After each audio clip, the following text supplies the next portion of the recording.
I will be your tourist guide in this tour in the museum. So I'm going to talk about some characteristic and I'm going to describe the FAUVISM, that is a technique in painting. So I will start with FAUVISM, that was a pictorial movement that had its origins in 1905 in Paris, France.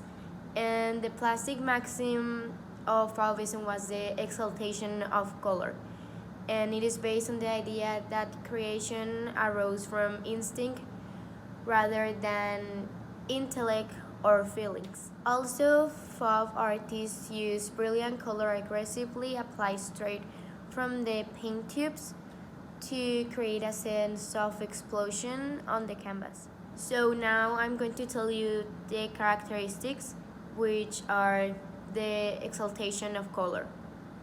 It does not seek naturalistic representation, but rather to exalt the value of color itself, which they prefer to use it in its pure state and directly. And use of color brutally with relative arbitrariness, deliberately seeking a sense of dissonance that breaks the association of color with the representation of reality as it is. Now, instinct and impulsiveness. In this genre, artists make paintings impulsively, and consequently of this, lines and color result from impulsive gestures. Another trait of Fauvist art was the disinterest in spatial depth, perspective, and modeling. And the figures in the Fauvist plane are usually flat and are sometimes outlined by thick contours. Now, the theme. Fauvism themes could span the spectrum of portraits, landscapes, everyday objects, and the idyllic relationship of human beings with nature and interior scenes. I will be your other guide and I will explain other characteristics about Fauvism. First, we have spontaneous and loose strokes. In coherence with the sense of instincts, spontaneous strokes dominate in Fauvist painting. From the point of view of composition, these lines appear loose and are usually definitive. There is not subject to refinement and finishing, as this will go against intuition. Thus, many times this stroke results in spots that create particular effects. Another characteristic is absence from outdoor work. While movements such as Impressionism had allowed themselves to work in the open air, Fauvism, like other currents, returns to work in the studio, since it is not interested in the observation of nature, but in plastic language with an emphasis on color and his expressive capacity. Towards the end of the 19th century, art began an important transformation and the result of many processes that converged. For example, the influence of Romanticism had encouraged subsequent generations to seek a personal and original language. On the other hand, the appearance of image and technologies such as photographic camera influenced the way in which the function of Western art was conceived. Thus, by the last third of the 19th century, risky proposals such as Impressionism, Post-Impressionism, Symbolism, and naive art and other currents were already being seen. Fauvism, in fact, was contemporary with German Expressionism, and like it defended freedom of expression. Fauvism managed to make its way into the Salon d'Automne in Paris in 1905, which dedicated room number 8 to the artist Henri Matisse, Maurice Vlaminck, and André Derain. But the characteristics of these works scandalized the audience and especially some more conservative critics. The paintings showed strident colors and inconsistent with reality. It was very inconsistent with reality. This was a shocking and challenging spectacle, so the critic Louis Vauxhall expressed himself this way: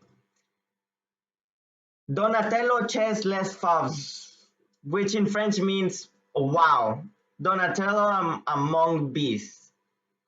Thus, what began as disqualification was assumed by the artist as the name of the new style, Fauvism, the wild beast movement. Hello, I was Henri Matisse, and I was a French painter, a sculptor, lithographer, and draftsman. I was interested in the composition more than in the figures themselves, and I decided to abandon perspective drawing and chiaroscuro to treat color as a value in itself. My main influence was Vincent van Gogh and exotic art, and I was a figure of great importance in the work of Pablo Picasso and other artists of my generation.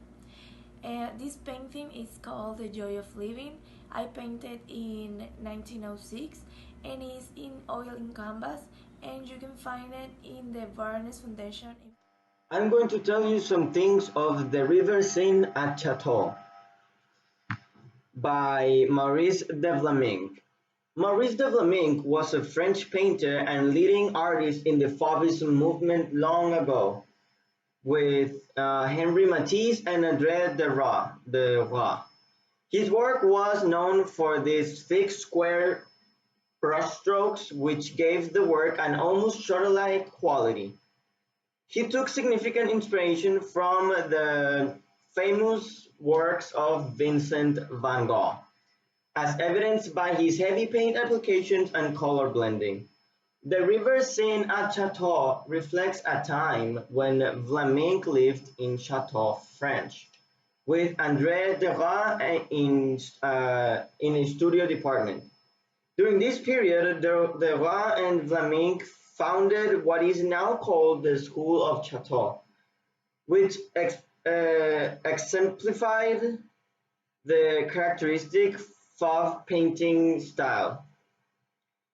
The piece's point of view look across the river upon the red roofed houses of the chateau, with the focal point being the river and the boats on it. The trees to the left of the piece are brightly colored in pink and red, and the entire scene has a rich feel to it, with clear links to Van Gogh's painting. Andre Derain, and I'm a painter of French origin. I worked with the use of bright colors, energetic strokes, and seamless brushstrokes. I was largely influenced by Cezanne, which piqued my interest in Cubism once the Fauvist wave faded. Years later, I decided to return to a type of painting that has been described as having a neoclassical tone, a style that I continue to develop from then on. This painting is called Woman in a Shirt. I did it in 1906 and it is in oil on canvas. And you can find it in the National Gallery of Denmark in Copenhagen.